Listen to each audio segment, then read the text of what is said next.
Hi all, ಹೇಗಿದ್ದೀರಾ ಎಲ್ಲರೂ? Welcome and welcome back again to my channel. ನೀವೆಲ್ಲರೂ ಹುಷಾರಾಗಿದ್ದೀರಾ ಅಂತ ಹೇಳಿ ಭಾವಿಸ್ತೇನೆ. ನಾವು ಕೂಡ ಎಲ್ಲರೂ ಹುಷಾರಾಗಿದ್ದೇವೆ. ಕಳೆದ ವಿಡಿಯೋದಲ್ಲೇ ನಾನು ಹೇಳಿದ್ದೆ ಡೇಲನ್ಗೆ ಸ್ವಲ್ಪ ಪ್ರಾಬ್ಲಮ್ ಆಗಿದೆ ಅಂತ ಹೇಳಿ. ಇಲ್ಲಿ ನೋಡ್ಬೋದು ನೀವು ಅವನ ತಲೆಗೆ ಹೇಗೆ ಬ್ಯಾಂಡೇಜ್ ಹಾಕಿದ್ದಾರೆ ಅಂತ ಹೇಳಿ.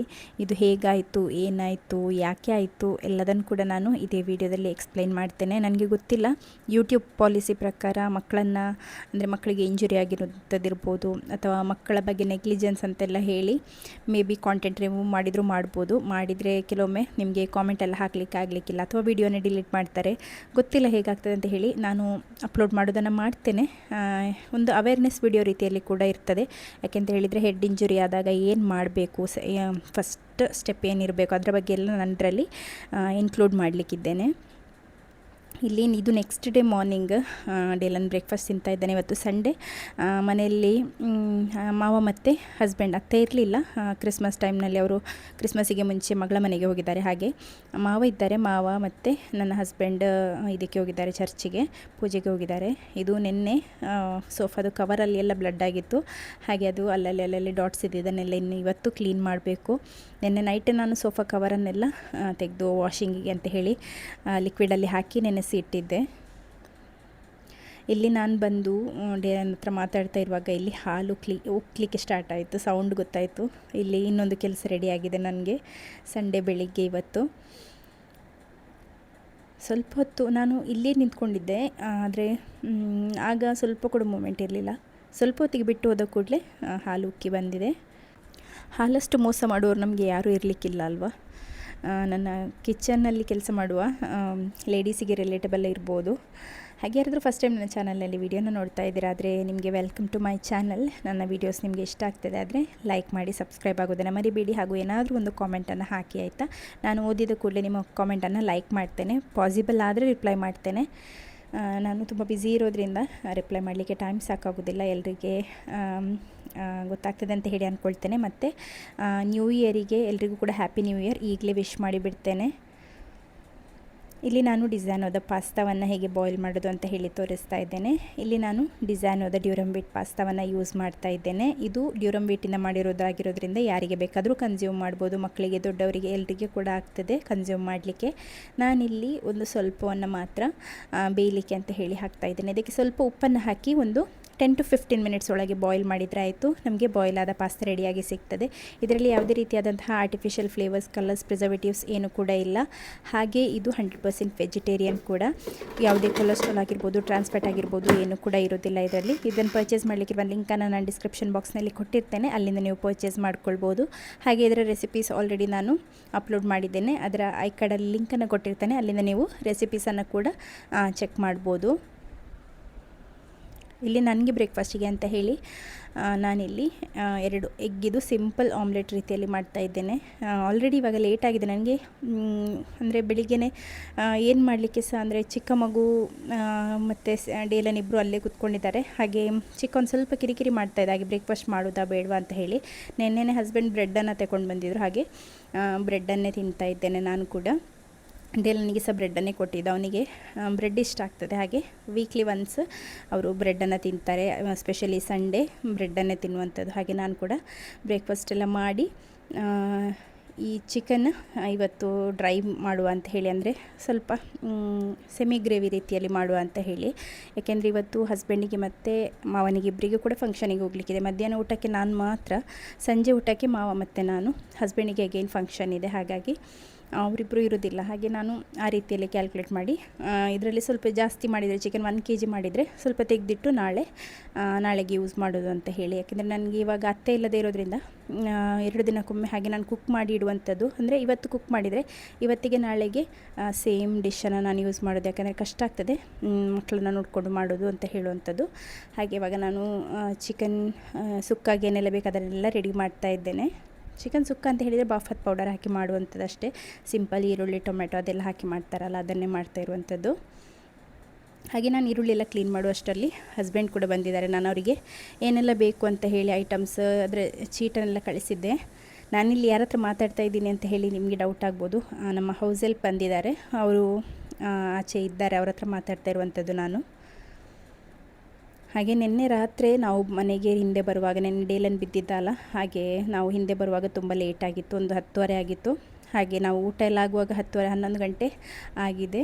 ಹಾಗೆ ನಾನು ಪಾತ್ರೆ ಅಷ್ಟೊಂದು ತೊಳ್ತಿರಲಿಲ್ಲ, ಸ್ವಲ್ಪ ಪಾತ್ರೆ ಕೂಡ ಇತ್ತು. ಹಾಗೆ ನಾನು ಅವ್ರ ಹತ್ರ ಹೇಳಿದೆ ಇವತ್ತು ಪಾತ್ರೆ ಸಹ ಇದೆ ತೊಳಿಲಿಕ್ಕೆ ಅಂತ ಹೇಳಿ, ಇಲ್ಲಾಂದರೆ ಅವರು ಗುಡಿಸಿ ಒರೆಸಿ ಮತ್ತು ಬಟ್ಟೆನ ತೊಳೆದು ಹಾಕಿ ಹೋಗ್ತಾರೆ. ಇವತ್ತು ನಾನು ಅವ್ರ ಹತ್ರ ಕೇಳಿದೆ ಸ್ವಲ್ಪ ಪಾತ್ರೆ ಇದೆ ಅದನ್ನು ಸಹ ತೊಳೆದು ಕೊಡಿ ಅಂತ ಹೇಳಿ, ಯಾಕೆಂದರೆ ಕಷ್ಟ ಆಗ್ತದೆ, ಸೊ ತೊಳೆದು ಕೊಡ್ತೇನೆ ಅಂತ ಹೇಳಿದರು ಅವರು. ಹಾಗೆ ಅವರು ಪಾತ್ರೆಯನ್ನು ತೊಳಿತಾ ಇದ್ದಾರೆ.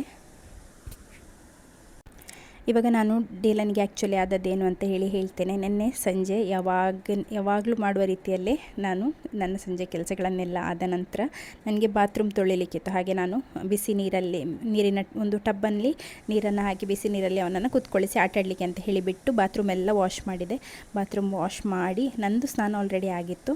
ಹಾಗೆ ನಾನು ಬಾತ್ರೂಮನ್ನೆಲ್ಲ ತೊಳೆದು ಅವನನ್ನು ಕೂಡ ಸ್ನಾನ ಮಾಡಿಸಿ ಬೆಡ್ ಮೇಲೆ ನಿಲ್ಲಿಸಿ, ನಾವು ಬಟ್ಟೆ ಹಾಕಿಸ್ತೇವಲ್ಲ ಹಾಗೆ ಬೆಡ್ ಮೇಲೆ ನಿಲ್ಲಿಸಿ ಅವನಿಗೆ ಡೈಪರನ್ನು ಹಾಕಿಸಿದೆ. ಡೈಪರನ್ನು ಹಾಕಿಸಿದ ನಂತರ ಟೀ ಶರ್ಟನ್ನು ತೆಗೆಯುವಾಗ ಹಾಕಲಿಕ್ಕೆ ಅಂತ ಹೇಳಿ ನಾನು ಟೀ ಶರ್ಟನ್ನು ತೆಗೆದು ಹಿಂದೆ ತಿರುಗುವಾಗ ಅವನು ಓಡಿ ಹೋದ ಆಚೆ, ಅಂದರೆ ಬೆಡ್ಡಲ್ಲಿಯೇ ಇನ್ನೊಂದು ಸೈಡಿಗೆ ಓಡಿ ಹೋದ. ಬೆಡ್ಡಿಂದ ಅವನು ಕೆಳಗೇನು ಬೀಳಲಿಲ್ಲ, ಬಟ್ ಅವನು ಬೆಡ್ ಮೇಲಿಂದನೇ ಬಿದ್ದಾಗ ಹಿಂದಕ್ಕೆ ಹೀಗೆ ಬೀಳ್ತಾರಲ್ಲ, ಆಗ ವಿಂಡೋದು ಫ್ರೇಮ್ ಇರ್ತದೆ ಅಲ್ವಾ, ಅಂದರೆ ಶಾರ್ಪ್ ಆಬ್ಜೆಕ್ಟ್ ಏನು ಕೂಡ ಅಲ್ಲ, ವಿಂಡೋದು ಅಂದರೆ ಈ ವಿಂಡೋದು ದಾರಂತ ಇರ್ತದೆ ಅಲ್ವಾ ಸಿಮೆಂಟಿದು, ಅದು ತಾಗಿದ್ದು.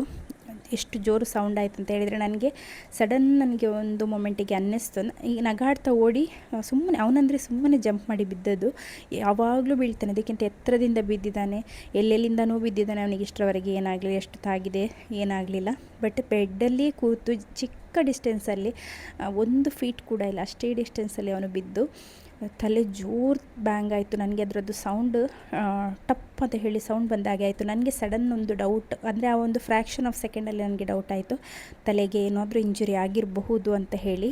ಸಡನ್ ಅವನು ಎದ್ದು ಕೂತ್ಕೊಂಡು ತಲೆಗೆ ಕೈ ಇಡುವಾಗ ಉಂಟಲ್ಲ, ಈ ಹಾಲಿನ ಪ್ಯಾಕೆಟಿಗೆ ನಾವು ಒಂದು ಪಿನ್ನಲ್ಲಿ ಚುಚ್ಚಿದರೆ ಹೇಗೆ ಹಾರ್ತದೆ ನೋಡಿ ರಕ್ತ, ಹಾಗೆ ಹಾರಲಿಕ್ಕೆ ಸ್ಟಾರ್ಟ್ ಆಯಿತು, ಸ್ಪ್ರೇ ಆಗಲಿಕ್ಕೆ. ಅಂದರೆ ಅವನಿಗೆ ಆಗ ಬಿಸಿ ಬಿಸಿ ನೀರಲ್ಲಿ ಸ್ನಾನ ಮಾಡಿಸಿ ಬಂದಾಗ ಬ್ಲಡ್ ಸರ್ಕ್ಯುಲೇಷನ್ ಜಾಸ್ತಿ ಇರ್ತದೆ ಅಲ್ವಾ. ಹಾಗೆ ಅವನು ಅಂದರೆ ಮಕ್ಕಳು ಯಾವಾಗಲೂ ಆ್ಯಕ್ಟಿವ್ ಇರ್ತಾರಲ್ಲ, ಬಿಸಿ ಬಿಸಿ ನೀರಲ್ಲಿ ಕೂತ್ಕೊಂಡು ಅಲ್ಲಿ ಸ್ನಾನ ಮಾಡಿ ಬಂದ ಕೂಡಲೇ ಹೀಗೆ ಬಿದ್ದ. ಸಡನ್ ನಾನು ಬೆಡ್ಡಿನ ಇನ್ನೊಂದು ಸೈಡಲ್ಲಿದ್ದೆ, ನಾನು ಬೇಗ ಬೆಡ್ ಮೇಲೆ ಬಂದು ಅವನನ್ನು ಹಿಡ್ಕೊಂಡು, ಅವನ ತಲೆ ಮುಟ್ತಾ ಇದ್ದ. ಹಾಗೆ ನಾನು ಒಂದು ಸ್ಕಲ್ಲಿಗೆ ಪ್ರೆಷರ್ ಹಾಕಲಿಕ್ಕೆ ಸ್ಟಾರ್ಟ್ ಮಾಡಿದೆ, ಅಂದರೆ ಬ್ಲಡ್ ಲಾಸ್ ಆಗದ ಹಾಗೆ. ಏನೋ ಪುಣ್ಯಕ್ಕೆ ದೇವರ ದಯೆಯಿಂದ ಹಸ್ಬೆಂಡ್ ಬಂದು ಮನೆಗೆ ಹತ್ತಲಿಕ್ಕೂ ಅವನು ಬೀಳಲಿಕ್ಕೂ ಸರಿಯಾಯಿತು. ಹಸ್ಬೆಂಡ್ ಅವರಿಗೆ ಹೊರಗೆ ಸೌಂಡ್ ಕೇಳಿಸಿದೆ, ಮಾವ ಮಗುವನ್ನು ತೊಟ್ಟಿಲಲ್ಲಿ ತೂಗ್ತಾ ಇದ್ದರು. ನಾನು ಚಿಕ್ಕ ಮಗುವಿಗೆ ಫೀಡ್ ಕೊಡ್ತೇನೆ, ಇವನೇ ಸ್ನಾನ ಮಾಡಿಸಿ ಬಟ್ಟೆ ಹಾಕಿಸಿ, ಅನ್ನ ಕೂಡ ಮಾಡಿರಲಿಲ್ಲ ನಾನು ಸಂಜೆಗೆ, ಅನ್ನ ವೈಟ್ ರೈಸ್ ಮಾಡೋದು ಅಂತ ಹೇಳಿ. ಸೊ ಹಸ್ಬೆಂಡ್ ಇಲ್ಲಲ್ಲ, ನನಗೆ ಮಾವನಿಗೆ ಸ್ವಲ್ಪ ವೈಟ್ ರೈಸ್ ಮಾಡ್ತೇನೆ ಅಂತ ಹೇಳಿ ಅಂದ್ಕೊಂಡೆ. ಹಾಗೆ ಅದು ಪ್ಲ್ಯಾನ್ ಮಾಡಿಕೊಂಡು ನಾನು ಇವನಿಗೆ ಬಟ್ಟೆ ಹಾಕಿಸಿ ಇಲ್ಲಿಂದ ರೂಮಿಂದ ಹೊರಗೆ ಕರ್ಕೊಂಡು ಹೋಗೋಳು. ಬಟ್ ಅವನು ಬಿದ್ದ ಕೂಡಲೇ ರಕ್ತ ಹಾಗೆ ಸ್ಪ್ರೇ ಆಗಲಿಕ್ಕೆ ಸ್ಟಾರ್ಟ್ ಆಯಿತು. ನಾನು ಕೈಯಲ್ಲಿ ಆದಷ್ಟು ಪ್ರೆಷರ್ ಹಾಕಿದೆ. ಹಾಗೆ ನಾನು ಇನ್ನೊಂದು ಕೈಯಲ್ಲಿ ಹಸ್ಬೆಂಡಿಗೆ ಫೋನ್ ಮಾಡಬೇಕಲ್ವ ಈಗ ಸಡನ್. ಹಾಗೆ ನಾನಂತ ಹೇಳಿ ಪಾಸ್ವರ್ಡ್ ಹಾಕಲಿಕ್ಕೆ ನೋಡ್ತೇನೆ, ನನ್ನ ಕೈಯಲ್ಲಿ ಫುಲ್ ರಕ್ತ ಯಾವ ರೀತಿಯಲ್ಲಿ ಬರ್ತೈತೆ ಅಂತ ಹೇಳಿದರೆ ಬೆಡ್ ಮೇಲೆಲ್ಲ ರಕ್ತ. ನನ್ನ ಟೀ ಶರ್ಟ್ ನಾನು ಹಾಕಿದ್ದು green colour T shirt black ಆಗಿತ್ತು, ಫುಲ್ ತುಂಬ ಬ್ಲಡ್ ಲಾಸ್ ಆಗಿದೆ ಒಂದು. ಅಂದರೆ ಆ ಒಂದು ಫೋರ್ಸಲ್ಲಿ ಅದು ಜಜ್ಜಿ ಓಪನ್ ಆದಂಥದ್ದು ತಲೆ. ಹಾಗೆ ಅವನಿಗೆ 3 ಸ್ಟಿಚಸನ್ನು ಕೂಡ ಹಾಕಿದ್ದಾರೆ. ಬಿದ್ದ ಕೂಡಲೇ ಹಾಗೆ ನಾನು ಏನು ಮಾಡಿದೆ ಅಂತ ಹೇಳಿದರೆ ಪ್ರೆಷರ್ ಹಾಕಿದೆ, ಬಟ್ ರಕ್ತ ನಿಲ್ತಾನೆ ಇರಲಿಲ್ಲ. ಹಾಗೆ ನಾನು ಪಾಸ್ವರ್ಡ್ ಹಾಕುವಾಗ ಪಾಸ್ವರ್ಡ್ ಕೂಡ ನಂದು ಫಿಂಗರ್ ಪ್ರಿಂಟ್ ಕೂಡ ತಾಗ್ತಾ ಇರಲಿಲ್ಲ ಮೊಬೈಲಿಗೆ. ಹಾಗೆ ಸಡನ್ ಅಂತ ಹೇಳಿದರೆ ನಮಗೆ ಕೂಡ ಒಂದು ಪ್ಯಾನಿಕ್ ಆಗ್ತೇವೆ ಅಲ್ವಾ, ಹಾಗೆ ನನಗೆ ಕೂಡ ಇದಾಯಿತು. ಹಾಗೆ ಹಸ್ಬೆಂಡ್ ಹಿಂದೆಯಿಂದ ಬಂದು ಕೇಳಿದ್ರು ಎಂತ ಆಯಿತು ಅಂತ ಹೇಳಿ. ಹಾಗೆ ನಾನು ಹೇಳಿದೆ ಹೀಗೆ ತಲೆ ಹೊಡೆದು ಅವನಿಗೆ ರಕ್ತ ಬರ್ತಾ ಇದೆ ಅಂತ ಹೇಳಿ. ಮತ್ತು ಅವರು ಬಟ್ಟೆ ಹಿಡಿ ಅಂತ ಹೇಳಿದರು. ಹಾಗೆ ನನಗೆ ಅದು ಕೂಡ ತಲೆಗೆ ಹೋಗಲಿಲ್ಲ.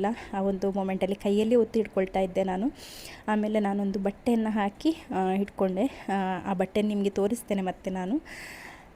ಆಮೇಲೆ ಸ್ವಲ್ಪ ಹೊತ್ತಲ್ಲಿ ಅದು ಅಂದರೆ ಬಟ್ಟೆ ಹಾಕಿದರೂ ಕೂಡ ಅಂದರೆ ಪ್ರೆಷರ್ ಹಾಕಿದಾಗ ವಿದಿನ್ ಸೆಕೆಂಡ್ಸ್ ನಾವು ಹೋಗಿ ನಾನು ಹಸ್ಬೆಂಡ್ ಹತ್ರ ಹೇಳಿದೆ ಐಸ್ ಪ್ಯಾಕ್ ತನ್ನಿ ಅಂತ ಹೇಳಿ. ಅವರು ನಮ್ಮ ಫ್ರಿಜ್ಜಲ್ಲಿ ಐಸ್ ಪ್ಯಾಕ್ ರೆಡಿ ಇತ್ತು, ಆ ಐಸ್ ಪ್ಯಾಕನ್ನು ತಂದು ಅದರಲ್ಲಿ ನಾವು ಒಂದು 1/2 hour ಐಸ್ ಪ್ಯಾಕನ್ನು ಮನೆಯಲ್ಲಿ ಇಟ್ಟು ಮತ್ತು ಅವನಿಗೆ ಸ್ವೆಲ್ಲಿಂಗ್ ಕೂಡ ಸಡನ್ನಾಗಿ ಬರಲಿಲ್ಲ, ಮತ್ತು ಬ್ಲಡ್ಡು ಕೂಡ ನಿಲ್ತು, ಕ್ಲಾಟ್ ಆಯಿತು. ಅವನು ಮುಟ್ತಾ ಇದ್ದ, ಆಗಾಗ ಮುಟ್ಟಿ ಅವನಿಗೆ ಬ್ಲಡ್ ಬರ್ತಾ ಇದ್ದಂಥದ್ದು ಬಿಟ್ಟರೆ ಹಾಗೆ ಅಂದರೆ ಕಂಟಿನ್ಯೂಸ್ ಆಗಿ ಫ್ಲೋ ಆಗ್ತಾ ಇರಲಿಲ್ಲ, ಯಾಕೆಂದರೆ ಐಸ್ ಪ್ಯಾಕ್ ಇತ್ತಲ್ಲ. ಹಾಗೆ ನಾವು ಮನೆಯಲ್ಲಿ ಮಕ್ಕಳಿರುವಾಗ ಐಸ್ ಪ್ಯಾಕ್ ಇಲ್ಲಾದರೂ ಕೂಡ ನಿಮ್ಮ ಮನೆಯಲ್ಲಿ ಏನಾದರೂ ಚಿಕನ್ನ, ಫಿಶ್ ಅಥವಾ ಬೇರೆ ಏನಾದರೂ ಇಟ್ಟಿದ್ದೀರಾದರೂ ಕೂಡ ಉಂಟಲ್ಲ, ಅದು ಪ್ಲಾಸ್ಟಿಕ್ಕಿಗೆ ಸ್ವಲ್ಪ ಒಂದು ಬಟ್ಟೆಯನ್ನೇನಾದರೂ ಒಂದು ಕವರ್ ಮಾಡಿ ಅದರಿಂದಾದರೂ ಐಸನ್ನು ಕೊಟ್ಟು ಐಸ್ ಕಂಪ್ರೆಷನ್ ಕೊಡಬೇಕು.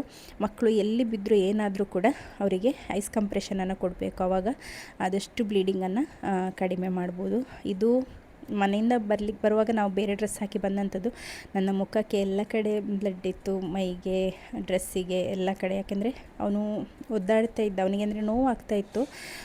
ನಾವೊಂದು ಅರ್ಧ ದಾರಿಗೆಲ್ಲ NC ರೋಡ್ ಹತ್ರ ಎಲ್ಲ ಬರುವಾಗ ನಾವು BC ರೋಡಲ್ಲಿ ಸೋಮಯಾಜಿ ಹಾಸ್ಪಿಟ್ಲಿಗೆ ಕರ್ಕೊಂಡು ಹೋದಂಥದ್ದು. ನಮ್ಮ ಮಡಂತಿಯರು ಪುಂಜಾಲಕಟ್ಟೆಯಲ್ಲಿ ಅರ್ಜೆಂಟಿಗೆ ಒಂದು ಆಸ್ಪತ್ರೆ ಕೂಡ ಇಲ್ಲ. ರಾತ್ರಿ ಏನಾದರೂ ಆಯಿತು, ಒಂದು ಮನುಷ್ಯನಿಗೆ ಹಾರ್ಟ್ ಅಟ್ಯಾಕ್ ಆಯಿತು ಅಂತ ಹೇಳಿದರೆ ತಗೊಂಡೋಗ್ಲಿಕ್ಕೆ ಎಲ್ಲಿ ಕೂಡ ಡಾಕ್ಟರ್ಸ್ ಇಲ್ಲ. ಎಲ್ಲಿಯೋ ತಗೊಂಡೋದ್ರೆ ಗೌರ್ಮೆಂಟ್ ಹಾಸ್ಪಿಟಲ್ ಒಂದುಂಟು ಎಲ್ಲಿಯೋ ದೂರದಲ್ಲಿ, ವಾಮದಪದವು, ಅಲ್ಲಿ ಹೋಗೋಷ್ಟರೊಳಗೆ ಜೀವ ಹೋಗ್ತದೆ. ಅಲ್ಲಿ ಹೋಗೋದಕ್ಕಿಂತ ನಮಗೆ BC ರೋಡೇ ಹೋಗ್ಬೋದು. ಹಾಗೆ ಹತ್ತಿರದಲ್ಲಿ ಒಂದು 24x7 ವರ್ಕ್ ಮಾಡುವಂಥ ಹಾಸ್ಪಿಟಲ್, ಕ್ಲಿನಿಕ್ ಯಾವುದು ಕೂಡ ಇಲ್ಲ. ಎಲ್ಲ ಡೇ ಟೈಮ್ ಇರ್ತಾರೆ ಮತ್ತು ಮನೆಗೆ ಹೋಗಿಬಿಡ್ತಾರೆ ಅಂತ ಡಾಕ್ಟ್ರುಗಳೇ ಇರುವಂಥದ್ದು. ನಾನು ಮನೆಯಲ್ಲೇ ಇಂಜುರಿ ಎಷ್ಟಿದೆ ನೋಡಲಿಕ್ಕೆ ಅಂತ ಹೇಳಿ ಆ ಸೈಟನ್ನು ಶೇವ್ ಮಾಡುವ ಅಂತ ಹೇಳಿ ಹೊಸ ಬ್ಲೇಡ್ ನೋಡಿದರೆ ನನಗೆ ಎಲ್ಲೂ ಕೂಡ ಸಿಗಲಿಲ್ಲ. ಹಾಗೆ ಇಲ್ಲಿ ಕರ್ಕೊಂಡು ಬರುವಾಗ ಆಲ್ಮೋಸ್ಟ್ ಸ್ವೆಲ್ಲಿಂಗ್ ಬಂದಿತ್ತು. ಪಾಪ ಅವನಿಗೆ ಶೇವ್ ಮಾಡುವಾಗ ಕೂಡ ನೋವಾಯಿತು. ಅಂದರೆ ಆ ಜಾಗಕ್ಕೆ ಪ್ರೆಷರ್ ಹಾಕಿ ಶೇವ್ ಮಾಡ್ತಾರೆ ಅಲ್ವ, ಹಾಗೆ ನೋಡುವಾಗ 1 ಇಂಚಷ್ಟು ಕಟ್ಟಿದೆ ಅವನಿಗೆ. ಹಾಗೆ ಡಾಕ್ಟ್ರು ಸೂಚರಿಂಗ್ ಮಾಡ್ತೇನೆ ಹೇಳಿದ್ದಾರೆ, ಸೂಚರ್ಸ್ ಹಾಕಲಿಕ್ಕೆ, ಸ್ಟಿಚ್ ಹಾಕಲಿಕ್ಕೆ. ಹಾಗೆ ನಾವು ವೇಟಿಂಗ್ ಏರಿಯಾದಲ್ಲಿ ವೆಯ್ಟ್ ಮಾಡ್ತಾ ಇದ್ದೀವಿ. ಎಮರ್ಜೆನ್ಸಿಗೆ ಬಂದಂಥದ್ದು. ನನ್ನ ಪೀಡಿಯಾಟ್ರಿಷಿಯನ್ ಇದ್ದಾರೆ ಅಲ್ವ, ಇವರು ಸುಧೀರ್ ರೈ, ಅವರಿಗೆ ಕಾಲ್ ಮಾಡಿದ್ದೆ. ಅವರು ಹೇಳಿದರು ಅಲ್ಲಿ ಡ್ಯೂಟಿ ಡಾಕ್ಟರ್ ಇದ್ದಾರೆ, ಕರ್ಕೊಂಡು ಹೋಗಿ ಅಂತ ಹೇಳಿ ಸೋಮಯಾಜಿಗೆ. ಹಾಗೆ ಸೋಮಯಾಜಿಗೆ ಬಂದು ಇಲ್ಲಿ ನಾವು ಇವಾಗ ಕ್ಯಾಶುವಲ್ಟಿಯಲ್ಲಿದ್ದೇವೆ. ಪಾಪ ಇದೇ ಬಟ್ಟೆಯನ್ನು ಹಾಕಲಿಕ್ಕೆ ಅಂತ ಹೇಳಿ ನಾನು ಅವನ ಹಿಂದೆ ಬಂದಂಥದ್ದು. ಅಂದರೆ ನಾನು ಅವನಿಗೆ ನಾರ್ಮಲಿ ನಾವು ಹೇಗೆ ಬಟ್ಟೆ ಹಾಕಿಸ್ತೇವೆ, ಮಕ್ಕಳು ಹಾಗೆ ಅಲ್ವಾ, ಮಕ್ಕಳಿಗೆ ಯಾವಾಗಲೂ ಫನ್. ಓಡಿ ಹೋಗಿ ಬಿದ್ದಂಥದ್ದು. ನನಗೆ ಗೊತ್ತಿಲ್ಲ ಈ ಕ್ಲಿಪ್ಸನ್ನು ಇನ್ಕ್ಲೂಡ್ ಮಾಡಿ ಏನಾದರೂ ಪ್ರಾಬ್ಲಮ್ ಆಗ್ತದೆ ಅಂತ ಹೇಳಿ. ಹಾಗೆ ನಾನು ಇದನ್ನು ಬ್ಲ್ಯಾಕ್ ಆ್ಯಂಡ್ ವೈಟ್ ಮಾಡಿದ್ದೇನೆ. ಎಲ್ಲರಿಗೆ ಈ ಒಂದು ಬ್ಲಡ್ಡನ್ನು ನೋಡಿ ಹ್ಯಾಂಡಲ್ ಮಾಡುವಷ್ಟು ಧೈರ್ಯ ಇರೋದಿಲ್ಲ, ಹಾಗಾಗಿ ನಾನು ಅದನ್ನು ಇನ್ಕ್ಲೂಡ್ ಮಾಡಲಿಲ್ಲ. ಮತ್ತು ಇಲ್ಲಿಂದ ಸೀದಾ ಮೈನರ್ ಒಟ್ಟಿಗೆ ಕರ್ಕೊಂಡು ಹೋದರು. ಅಲ್ಲಿ ಮಗುವನ್ನು ಫುಲ್ ರ್ಯಾಪ್ ಮಾಡಿ ಮಲಗಿಸಿ ನನ್ನ ಹೊರಗೆ ಕಳಿಸಿದ್ರು. ಬೊಬ್ಬೆ ಹಾಕ್ತಾಯಿದ್ದ ತುಂಬ. ಅಂದರೆ ಅವನಿಗೆ ಏನಿದ್ರು ಕೂಡ ಲೋಕಲ್ ಅನಸ್ತೇಷ ಕೊಡ್ತಾರೆ, ಆ ಜಾಗಕ್ಕೆ ಅನಸ್ತೇಷ ಕೊಟ್ಟೆ ಸ್ಟಿಚ್ ಮಾಡುವಂಥದ್ದು. ಸ್ಟಿಲ್ ಆ ಒಂದು ಹೆದರಿಕೆ ಮತ್ತು ಅದು ಅನಸ್ತೇಷದು ಸೂಜಿ ಚುಚ್ಚುವಾಗ ನೋವು ಆಗ್ತದಲ್ವ ತಲೆಗೆ, ಹಾಗೆ ತುಂಬ ಬೊಬ್ಬೆ ಹಾಕ್ತಾಯಿದ್ದ.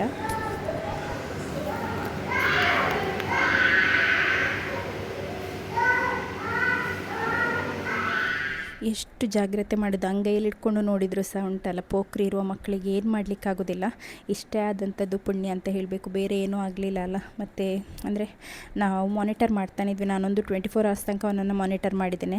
ಯಾಕೆಂದರೆ ಮಕ್ಕಳಿಗೆ ಎಲ್ಲಾದರೂ ಸೀಜರ್ಸ್ ಬಂದರೆ, ರಾತ್ರಿ ಮಲಗಿದಲ್ಲಿ ಎಲ್ಲ ಬಂದರೆ ನಮಗೆ ಗೊತ್ತಾಗೋದಿಲ್ಲ. ಮತ್ತು ಈಗ ಅಂದರೆ ಎಲ್ಲಾದರೂ ಮೂಗಿಂದೆಲ್ಲ ನಾನು ಬಿದ್ದ ಕೂಡಲೇ ಚೆಕ್ ಮಾಡ್ತಾಯಿದ್ದೆ ಒಂದು ವಿಷನ್, ಒಂದು ಅಂದರೆ ಕೈ ನಾನು ಎಲ್ಲಿ ಮೂವ್ ಮಾಡ್ತಾಯಿದ್ದೇನೆ ಅಲ್ಲಿಗೆ ಮೂವ್ ಮಾಡ್ತಾ ಇದ್ದಾನ, ವಿಷನ್ ಸರಿ ಇದೆಯಾ, ಅಥವಾ ಕಿವಿಯಲ್ಲಿ, ಕಣ್ಣಲ್ಲಿ, ಮೂಗಲ್ಲಿ ಎಲ್ಲಿಂದ ಇರ್ತಾರೋ ರಕ್ತ ಬಂದಿದೆಯಾ, ಆ ರೀತಿ ಎಲ್ಲ ನೋಡಿದೆ. ಇಲ್ಲಿ ಕೂಡ ಏನು ತೊಂದರೆ ಇರಲಿಲ್ಲ.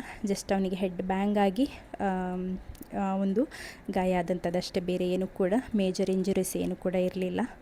ಹಾಗೆ ನನಗೆ ಹೆಲ್ಪಿಗೆ ಯಾರು ಇರಲಿಲ್ಲ ಅಲ್ಲ, ಹಾಗೆ ನಾನು ನನ್ನ ನೇಬರನ್ನು ಕರೆದೆ. ಅವರು ಬಂದಿದ್ದರು ಮಗುವನ್ನು ಹಿಡ್ಕೊಳ್ಳಿಕ್ಕೆ. ನಾನು ಡೀಲನನ್ನು ಹಿಡ್ಕೊಂಡು ಕೂತ್ಕೊಂಡಿದ್ದೆ. ನೋಡಿ ಆ ಒಂದು ಕರ್ಟನ್ ಇದೆ ಅಲ್ಲ, ಅಲ್ಲಿಗೆ ಬಿದ್ದದಂತ, ಈ ಬೆಡ್ಡಿಂದ ಜಂಪ್ ಮಾಡಿ ಹಿಂದಕ್ಕೆ ಬಿದ್ದಂಥದ್ದು ಅವನು. ಆ ಕರ್ಟನ್ ಇದ್ದಲ್ಲಿ ಅಲ್ಲಿಂದ ರಕ್ತ ಇದೆಲ್ಲ ನಾನು ಆವಾಗನೇ ಉಜ್ಜಿ ತೆಗೆದಿದ್ದೇನೆ ಬಿದ್ದ ಕೂಡಲೇ. ಮತ್ತು ಬಟ್ಟೆಯಲ್ಲಿ ಕವರ್ ಮಾಡಿದ್ವಿ ಅಲ್ವ, ಎಕ್ಸ್ಟ್ರಾ ಇರುವಂಥದ್ದು ಮಾತ್ರ ಬಿದ್ದಂಥದ್ದು ನನ್ನ ಬಟ್ಟೆಯಲ್ಲಿ. ಮತ್ತು ಇಲ್ಲಿ ಇದರಲ್ಲಿ ಇರೋದು ನೋಡ್ಬೋದು ನೀವು, ಇದು ಫುಲ್ ಇದೆ ಇದರಲ್ಲಿ, ಎಲ್ಲ ಕಡೆ ರಕ್ತಾನೆ.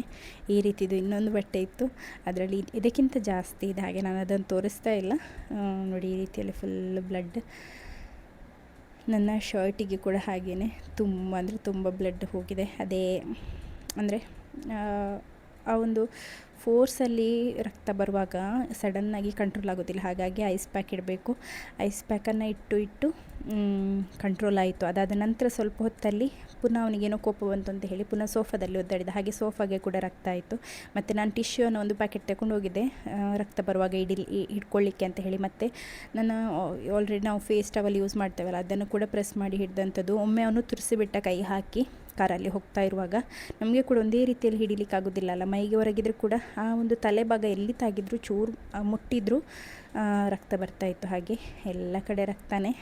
ಆ ಒಂದು ದಿನವೇ ತಲೆ ಹಾಳಾದಾಗಿದೆ. 27 ತಾರೀಕಿಗೆ ಅವನು ಬಿದ್ದಂಥದ್ದು. ಏನು ಮಾಡೋದು, ಅನ್ಫಾರ್ಚುನೇಟ್ ಇನ್ಸಿಡೆಂಟ್ಸ್ ಆಗ್ತಾ ಇರ್ತದೆ. ಬಟ್ ದೇವ್ರ ದಯಿಂದ ಏನೂ ತೊಂದರೆ ಆಗಲಿಲ್ಲ, ಅದೇ ಒಂದು ಖುಷಿ. ಇಲ್ಲಿ ಈಗ ಟೈಮ್ ಒಂದು 10:30 ಏನೋ ಆಗ್ತಾಯಿದೆ. ಹಾಗೆ ನಾವು ಹಿಂದೆ ಬಂದು ಊಟ ಮಾಡ್ತಾಯಿದ್ದೇವೆ. ನಾನು ಆಲ್ರೆಡಿ ಮೊಟ್ಟೆ ಸಾರು ಬೆಳಿಗ್ಗೆನೇ ಮಾಡಿ ಇಟ್ಟಿದ್ದೆ, ಅನ್ನ ಮಾತ್ರ ಮಾಡಿರಲಿಲ್ಲ. ಹಾಗೆ ನಾನು ನೇಬರ್ ಹತ್ರ ಹೇಳಿದೆ, ಮಾವ ಮನೇಲಿ ಇರ್ತಾರಲ್ಲ, ಅವರಿಗೆ ಒಂದು ಸ್ವಲ್ಪ ಅವರಿಗಾಗುವಷ್ಟು ಅನ್ನ ಮಾಡಿಕೊಡಿ ಅಂತ ಹೇಳಿ. ಪಾಪ ಅವರಿಗೂ ನಮಗೂ ಎಲ್ರಿಗೂ ಕೂಡ 3 ಜನರಿಗಾಗುವಷ್ಟು ಅನ್ನ ಮಾಡಿ ಕೊಟ್ಟರು. ಹಾಗೆ ನೇಬರ್ಸ್ ಇರೋದ್ರಿಂದ ನಮಗೆ ಅದೊಂದು ಒಳ್ಳೆಯದಾಯಿತು. ಎಲ್ಲರೂ ಕೂಡ ತುಂಬ ಹೆಲ್ಪ್ ಮಾಡಿದ್ದಾರೆ. ಆಯಿತಾ, ಇವತ್ತಿನ ಬ್ಲಾಗಲ್ಲಿ ಇಷ್ಟೇ. ಯಾರೂ ಟೆನ್ಷನ್ ಮಾಡಬೇಡಿ, ಡೇಲನ್ ಹುಷಾರಿದ್ದಾನೆ. ದೇವರ ದಯೆಯಿಂದ ಅವನಿಗೆ ಏನೂ ತೊಂದರೆ ಆಗಲಿಲ್ಲ. ಜಸ್ಟ್ ಒಂದು 3 ಸೂಚರ್ಸ್ ಹಾಕಬೇಕು ಆಯಿತು ಅಷ್ಟೇ, ಪರವಾಗಿಲ್ಲ. ದೊಡ್ಡದು ಏನೂ ಕೂಡ ಆಗಲಿಲ್ಲ, ಅದೇ ಒಂದು ಖುಷಿ. ಈಗ ಹುಷಾರಿದ್ದಾನೆ, ನೀವು ನೋಡ್ಬೋದು, ಆಟ ಆಡ್ತಾ ಇದ್ದಾನೆ.